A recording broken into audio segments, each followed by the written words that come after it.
बिस्मिल्लाहिर्रहमानिर्रहीम। अस्सलामु अलैकुम everyone, welcome back on easy learn. आज की क्लास में आप सबको खुश आमदीद। मैं उम्मीद करती हूँ कि आप सब ठीक ठाक होंगे, खैरियत से होंगे। और जो मैंने लास्ट लेक्चर में आपको क्वेश्चंस दिए थे, करने को कहे थे और आपने उनकी प्रैक्टिस भी की होगी, तो मैं फिर से बता दूँ कि मैंने लास्ट लेक्चर में जो थे क्वेश्चन नंबर 2 के फर्स्ट और सेकेंड पार्ट जो था वो करवाया था, और मैंने आपसे कहा था कि आपने थर्ड और फोर्थ की कोशिश करनी है। तो जिनसे तो ये क्वेश्चन सॉल्व हो गए हैं उनको शाबाश, और जिन्होंने कोशिश किया उनके लिए भी शाबाश। और जिनके सॉल्व हो गए हैं तो मुझे कमेंट सेक्शन में लाजमी बताइए किन किन से सॉल्व हो गए हैं और किस किस को कहाँ पे प्रॉब्लम आ रहा था। तो आज जो है हम अपने थर्ड पार्ट से स्टार्ट करने लगे हैं। सो जिन्होंने किया है हमारे साथ वो मैच कर लीजिए, और जिनको कन्फ्यूजन आ रही है वो भी देख लें कि उनकी कहाँ पर मिस्टेक आ रही थी। ठीक है, तो चलें जी स्टार्ट करते हैं अपने थर्ड पार्ट से। Alright, so this is the third part.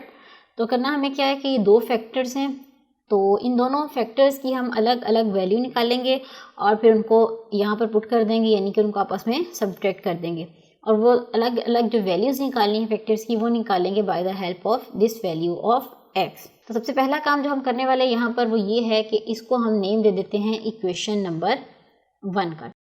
और अब हम यहाँ से आप फर्स्ट फैक्टर देखें, हमें क्या चाहिए, x के साथ 6a चाहिए। तो इसका मतलब यहाँ से जो है हम 6a को सेपरेट कर लेंगे।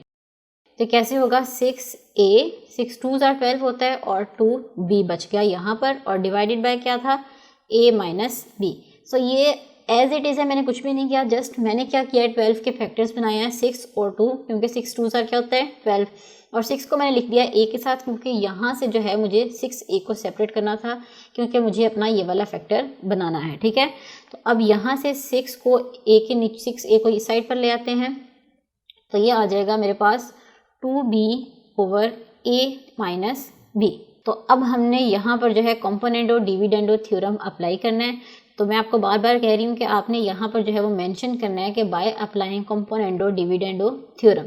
तो कंपोनेंडो डिविडेंडो थ्योरम लिखने के बाद यहाँ पर हम जो है उसे अप्लाई कर देंगे। तो ये आ जाएगा x plus 6a divided by x minus 6a is equals to numerator plus denominator करेंगे। So a minus B minus denominator, so 2b minus into a minus B. So next step में जो है हम यहाँ पर ब्रैकेट साइन को open कर देंगे और फिर इसे सॉल्व कर लेते हैं। अब आप यहाँ पे देखें कि 2b माइनस बी है, तो क्या आ जाएगा मेरे पास b प्लस a, और नीचे आ जाएगा 2b minus a plus b। ठीक हो गया यहाँ तक। अब हम डिनोमिनेटर में जो है इसे भी टर्म्स को सॉल्व कर लेते हैं। सो ऊपर आ जाएगा b प्लस a, और यहाँ से जो है अब आप देख सकते हैं कि ये आ रहा है मेरे पास 3b माइनस a। सो ये निकल आई जी मेरे पास अपने फर्स्ट फैक्टर की value x plus 6a over x minus 6a। सो इसे मैंने नेम दे दिया इक्वेशन नंबर 2 का। तो अब हमारा ये फर्स्ट फैक्टर निकल आया। अब हम देखते हैं कि हमारा सेकेंड फैक्टर जो है वो कैसे बनेगा। सो सेकेंड फैक्टर में हमें चाहिए 6b। फर्स्ट फैक्टर में था 6a और सेकंड फैक्टर में मेरे पास क्या है 6b। तो इसका मतलब अब इसमें से मुझे x के साथ क्या चाहिए 6b। तो इक्वेशन 1 जो है हमारी, इसे हम दोबारा लिखेंगे और इसमें से जो है 6b की वैल्यू को सेपरेट करेंगे।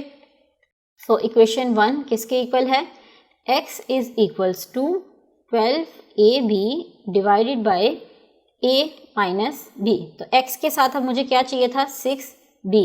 तो फैक्टर्स बना लेते हैं यहाँ पर। तो मेरे पास आ जाएगा 2a into 6b divided by क्या है a minus b, as it is आ जाएगा।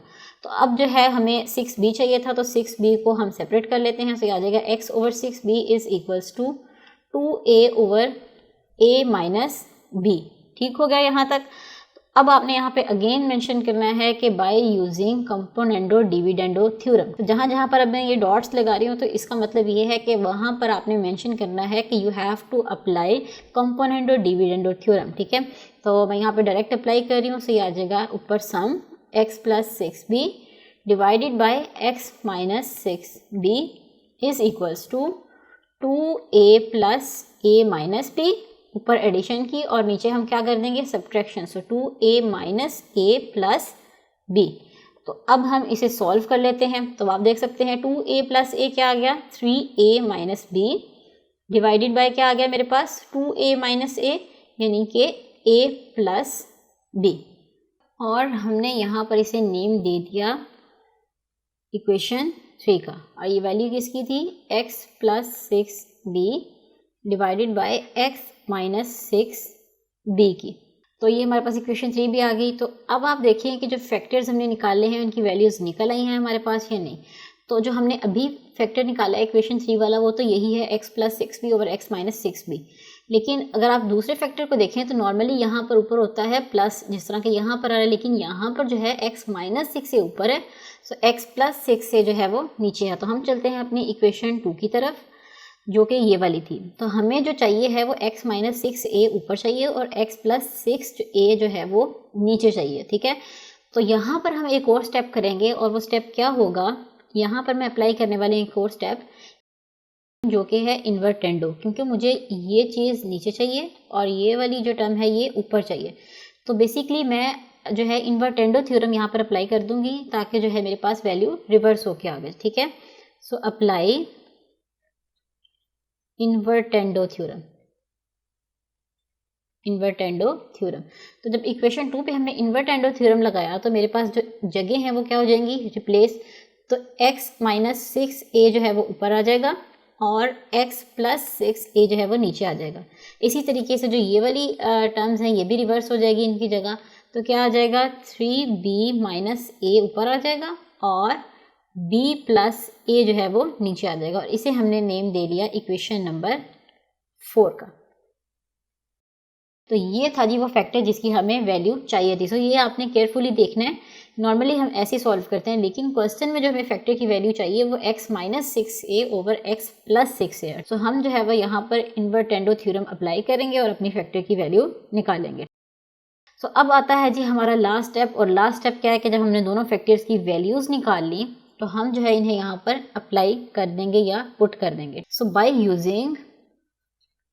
यूजिंग किस किस इक्वेशन को यूज़ करना है, इक्वेशन 3 एंड 4 हम इनकी वैल्यूज़ यहाँ पे पुट कर देंगे। और क्या वैल्यूज़ आ जाएंगी हमारे पास, पहले हम क्वेश्चन लिख लेते हैं जो क्वेश्चन में था। सो ये आएगा x minus 6a divided by x plus 6a, और इनकी वैल्यूज़ को मुझे करना है माइनस, ठीक है। सो x plus 6b divided by x minus 6b। सो ये था जी हमारा मेन डिफरेंस कि यहाँ पर ऊपर नेगेटिव की टर्म है, नीचे प्लस की टर्म है। तो हम चलते हैं अपनी इक्वेशन नंबर 4 की तरफ और देख लेते हैं कि हमारी क्या वैल्यू आई थी यहाँ से। सो ये वैल्यू है 3b minus a over b plus a। So 3b minus a over b plus a, यहाँ पर इस फैक्टर की वैल्यू निकल आई। और दूसरा फैक्टर हमारा था जो था उसकी वैल्यू क्या है हमारे पास, ये देख सकते हैं आप इक्वेशन 3 से, 3a minus b divided by क्या है, b प्लस a या a प्लस b। सो अब हम क्या करने वाले हैं, एलसीएम जो है वो सेम आ रहा है तो हमने ले लिया यहाँ पर एलसीएम। सो एलसीएम आ जाएगा b प्लस a और ऊपर आ जाएगा 3b minus a minus into 3a minus b। So next step में हम क्या करेंगे, ब्रैकेट को ओपन कर देंगे। सो 3b minus a plus 3a minus और माइनस क्या हो जाएंगे, plus b divided by b plus a आ जाएगा। और ये देखें अब यहाँ पे जो है ये माइनस नहीं आएगा बल्कि 3a माइनस का हो जाएगा, प्लस का नहीं होगा। तो अब जो है हम इसे सॉल्व कर लेते हैं। तो ये हमारे पास b वाली टर्म्स देखें, 3b प्लस b यानी कि 4b माइनस 4a आ जाएगा और डिवाइडेड बाय क्या है, b प्लस a। तो अब हमें क्या करना है कि ऊपर वाली जो टर्म है इसमें से हम 4 को कॉमन ले लेंगे। सो 4 into b minus a over b plus a, यही है जी हमारा सोल्यूशन। हम इसे मज़ीद सॉल्व नहीं कर सकते। So this is our solution. और ये है हमारा थर्ड पार्ट कंप्लीट हुआ। अब हम चलते हैं अपने फोर्थ पार्ट की तरफ। फोर्थ पार्ट भी बिल्कुल इसी तरीके से सॉल्व होगा, लेकिन आपने यही चीज़ गौर से देखनी है कि नेगेटिव वाली जो साइन है ये टर्म जो है वो ऊपर है, तो यहाँ पर इन्वर्टेंडो थ्योरम अप्लाई होगा। तो चलें जी स्टार्ट करते हैं अपने फोर्थ पार्ट को। Alright, so this is the fourth part. सबसे पहले हम क्या करेंगे, इसे नेम दे लेंगे इक्वेशन नंबर 1 का। तो फर्स्ट फैक्टर अब आप देख सकते हैं कि मुझे x के साथ क्या चाहिए, यहाँ से 3y। तो यहाँ से जो है मैं x और 3y को सेपरेट कर लूँगी। 3y इस साइड पर आ गया, तो यहाँ पर रह गया z over y minus z। अब जो है यहाँ पे कंपोनेंट और डिविडेंडो थ्योरम अप्लाई कर देंगे। सो यहाँ पे आपने मेंशन करना है कि बाय अप्लाइंग कंपोनेंट और डिविडेंडो थ्योरम। सो स्टेप आपने मिस नहीं करना। उसके बाद आएगा x + 3y, थ्योरम अप्लाई कर दें। x - 3y is equals to z plus, ऊपर एडिशन होगी, z + y - c divided by क्या आ जाएगा, z - y + z। साइंस जो है वो चेंज हो जाएंगे, ठीक है।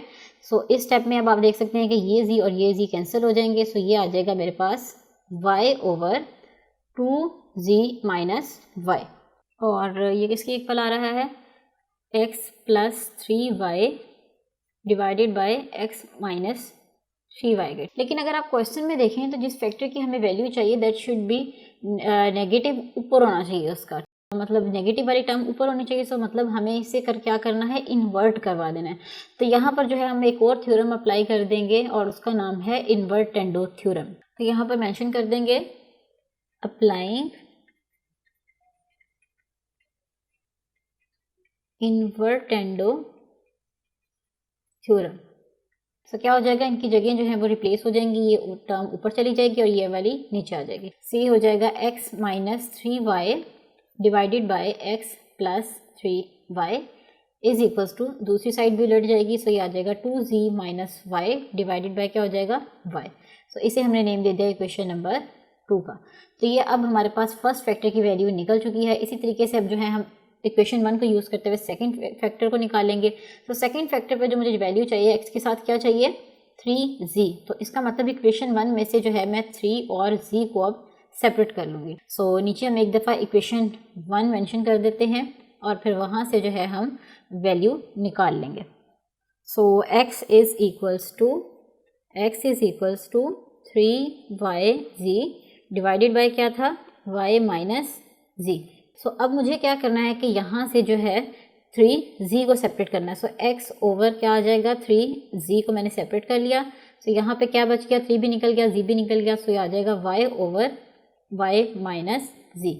तो अब जो है आपने यहाँ पर मेंशन करना है लाजमी के अप्लाइंग कंपोनेंट और dividendo theorem.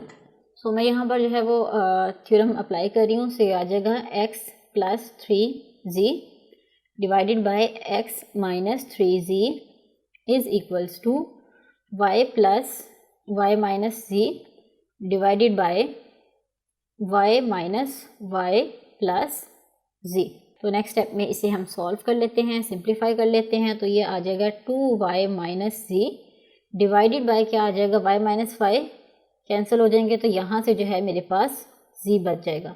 So x + 3z divided by x - 3z is equals to 2y - z divided by z। तो इसे हमने नेम दे दिया इक्वेशन नंबर 3 का। तो अब जो है हमने इक्वेशन 3 और 2 को यूज़ करते हुए अपने फैक्टर्स जो थे गिवन उनकी वैल्यूज़ पुट कर लेंगे। सो अब हम यहाँ पे मेंशन करेंगे बाय यूजिंग इक्वेशन 2 एंड 3। किसकी वैल्यू हमें फाइंड करनी थी, हम यहाँ फैक्टर्स मेंशन कर देते हैं। सो यहाँ पर आ जाएगा मेरे पास x - 3y डिवाइडेड बाय क्या था, x + 3y, और मुझे इनकी वैल्यूज़ को करना है minus. Okay, so x + 3z divided by x - 3z is equals to, अब इक्वेशन 2 की तरफ चलते हैं और देखते हैं कि हमारी वहाँ से क्या वैल्यू आई थी। So equation 2 is 2z - y over y। सो ये आ जाएगा 2z - y over y, 2z - y divided by y। और दूसरी वैल्यू कौन सी थी, इक्वेशन 3 वाली लिख लेते हैं, that is 2y - z divided by क्या है, z। तो चलें जी, इसका अब हम एलसीएम ले लेते हैं। सो एलसीएम अब देखें यहाँ पर आ जाएगा हमारे पास y z। So first term के साथ क्या हो जाएगा, z मल्टीप्लाई हो जाएगा। तो ये आ जाएगा 2z - y into 2y - z। तो बस अब आपने इसको सिंप्लीफाई करते चले जाना है और जब तक इसका आंसर नहीं निकलता। ये आ जाएगा हमारे पास 2z² - zy माइनस, अब इसको अंदर मल्टीप्लाई करेंगे तो साइन चेंज हो जाएंगे, ठीक है। तो ये -2y² प्लस yz। सो और डिवाइडेड बाय क्या था हमारे पास, yz। तो अब -zy और प्लस वाई जी एक ही बात है, ठीक है। ये दोनों क्या हो जाएंगे, कैंसिल हो जाएंगे। सो यहाँ से बचेगा मेरे पास 2z² माइनस 2y² और डिवाइडेड बाय क्या है, yz। ठीक हो गया यहाँ तक। इसके बाद हमने क्या करना है कि हम देख सकते हैं कि यहाँ से जो है वो 2 कॉमन निकल रहा है। सो 2 हमने यहाँ से ले लिया कॉमन, तो यह आ जाएगा z² minus y² divided by क्या आ जाएगा, yz। और यही हमारा सोल्यूशन है, क्योंकि इससे आगे जो है हम सॉल्व नहीं कर सकते। तो ये था जी हमारा आज का लेक्चर। आज के लेक्चर में हम लोगों ने थर्ड और फोर्थ पार्ट जो है वो सॉल्व किया है। इसमें मेन जो डिफरेंस था आज के पार्ट में वो ये था कि हमें जो है ये नेगेटिव वाली टर्म ऊपर दी गई है। सो यहाँ पर एक और थ्योरम अप्लाई होना था जो कि था इन्वर्टेंडो थ्योरम। तो इन्वर्टेंडो थ्योरम लगेगा तो इन ए की जगह बी चला जाएगा, बी की जगह जो है वो ए आ जाएगा, यानी कि न्यूमिनेटर्स और डिनोमिनेटर्स जो है उनकी जगह आपस में इंटरचेंज हो जाएगी। सो ये थर्ड फोर्थ पार्ट थे। इसी तरीके से आप देख सकते हैं कि फिफ्थ पार्ट जो है वो भी बिल्कुल इसी तरीके का है, बिल्कुल इसी नोयत का है। सो आपने अपनी पूरी कोशिश करनी है कि आप लोग जो है अब फिफ्थ पार्ट को खुद कर सकें। सो फिफ्थ पार्ट जो है मैं आपको एज अ होमवर्क दे रही हूँ, क्योंकि बिल्कुल सेम है, इसमें कोई भी चेंजिंग्स नहीं है। एक दफ़ा हम क्या करेंगे, 3p को सेपरेट कर लेंगे इसमें से, और एक दफ़ा हम 3q को सेपरेट कर लेंगे, और यहाँ पर जो है वो इन्वर्टेंडो थ्योरम भी लग जाएगा, क्योंकि नेगेटिव वाली टर्म जो है वो ऊपर है। तो आप लोग इन क्वेश्चंस की अच्छे से प्रैक्टिस कीजिए। तो इंशाल्लाह जो नेक्स्ट लेक्चर है उसमें हम लोग रिमेनिंग क्वेश्चंस को देखेंगे और एक नए लेक्चर के साथ आएंगे। तब तक आप लोगों ने अपना बहुत सारा ख्याल रखना है। मिलते हैं अपने अगले लेक्चर में। अल्लाह हाफिज़।